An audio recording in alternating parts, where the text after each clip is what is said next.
Assalamualaikum warahmatullahi wabarakatuh. Yang terhormat Bapak Haji Priyono Tri Febrianto, Esos MSI, selaku dosen pengampu mata kuliah IPS SD dan teman-teman semua yang saya banggakan. Jadi di sini saya akan menjelaskan tentang perubahan sosial. Pertama, mari kita pahami dulu tentang pengertian perubahan sosial. Jadi perubahan sosial adalah transformasi atau perubahan dalam hubungan atau struktur sosial masyarakat yang berlangsung secara terus-menerus dari waktu ke waktu. Perubahan ini tidak hanya mencakup aspek yang terlihat saja, tetapi juga mencakup aspek seperti norma, nilai, hingga pola interaksi masyarakat. Proses ini bersifat dinamis, yang artinya perubahan ini terjadi sebagai bentuk adaptasi dari masyarakat untuk menyesuaikan dengan kondisi dan tantangan baru di lingkungannya. Oke, jadi selanjutnya adalah perubahan sosial yang dapat terjadi secara lambat maupun cepat. Yang pertama, perubahan lambat. Perubahan ini biasanya terjadi pada aspek nilai dan norma sosial.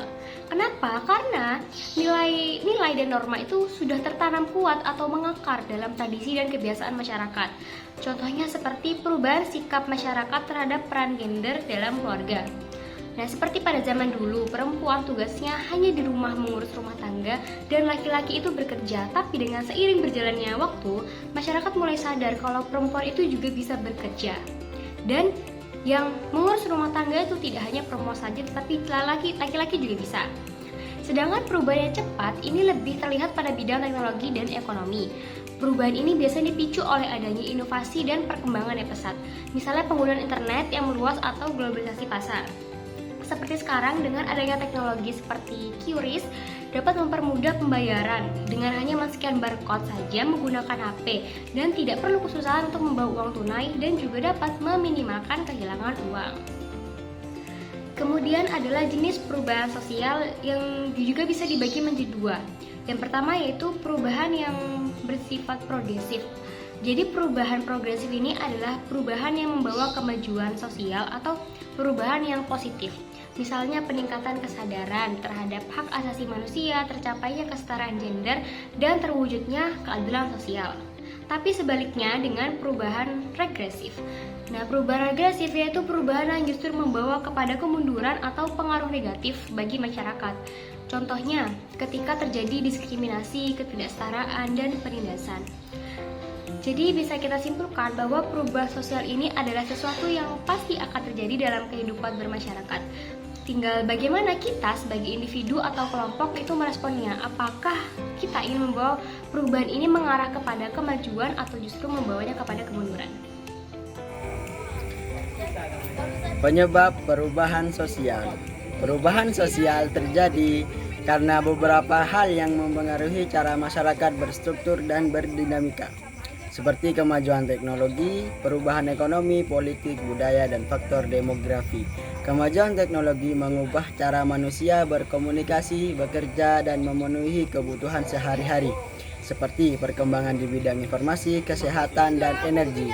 Perubahan ekonomi seperti globalisasi dan industrialisasi memengaruhi bagaimana sumber daya didistribusikan dan bagaimana struktur sosial berubah.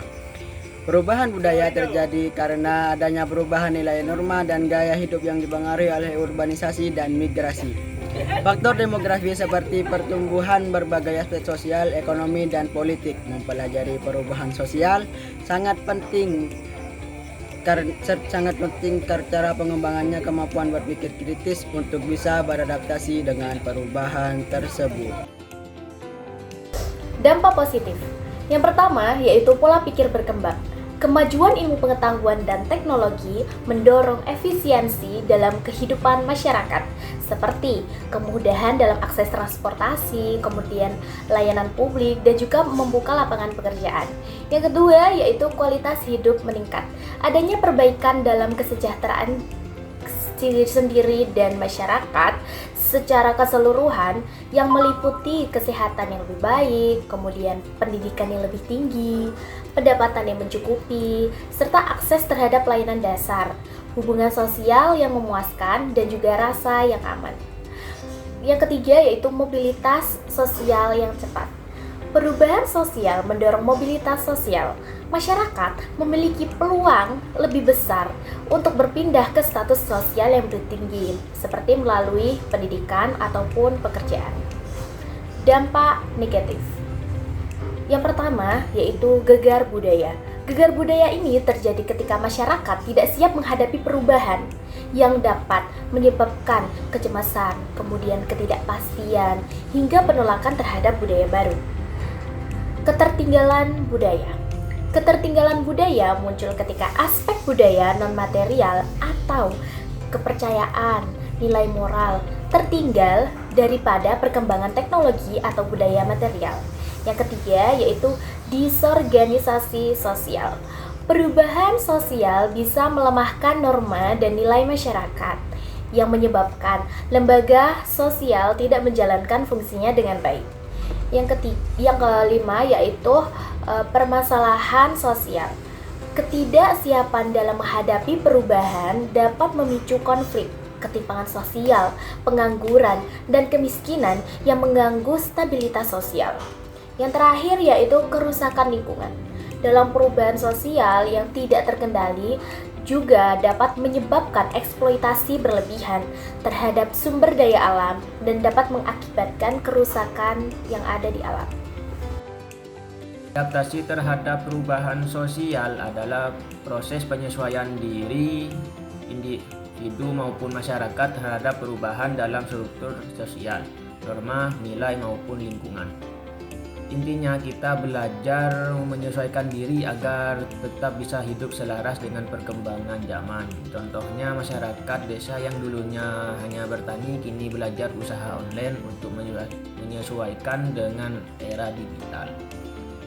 Cara beradaptasinya yaitu salah satunya cara beradaptasi adalah melalui pendidikan dan pelatihan. Contohnya pelatihan keterampilan teknologi yang membuat kita mampu mengikuti perkembangan teknologi informasi dan komunikasi. Selain itu kita juga perlu menyesuaikan pola pikir dan perilaku. Misalnya bersikap inklusif atau terbuka terhadap perbedaan serta membiasakan berpikir kritis dan analisis agar bisa menghadapi tantangan sosial dengan bijak. Jadi, adaptasi terhadap perubahan sosial sangat penting agar kita tidak tertinggal oleh perkembangan zaman, bisa menjaga hubungan sosial yang baik dan mampu menghadapi tantangan dengan pemikiran kritis. Contoh perubahan sosial budaya yang ada di Indonesia. Yang pertama, ada urbanisasi. Urbanisasi adalah perpindahan penduduk dari desa ke kota. Hal ini mengubah pola hidup masyarakat, struktur, keluarga, pemukiman, hingga ke hubungan sosial. Kedua, peran gender. Perempuan saat ini semakin aktif dalam pendidikan, pekerjaan, dan ruang publik. Akibatnya, peran dalam keluarga pun ikut mengalami perubahan. Yang ketiga, globalisasi dan teknologi informasi.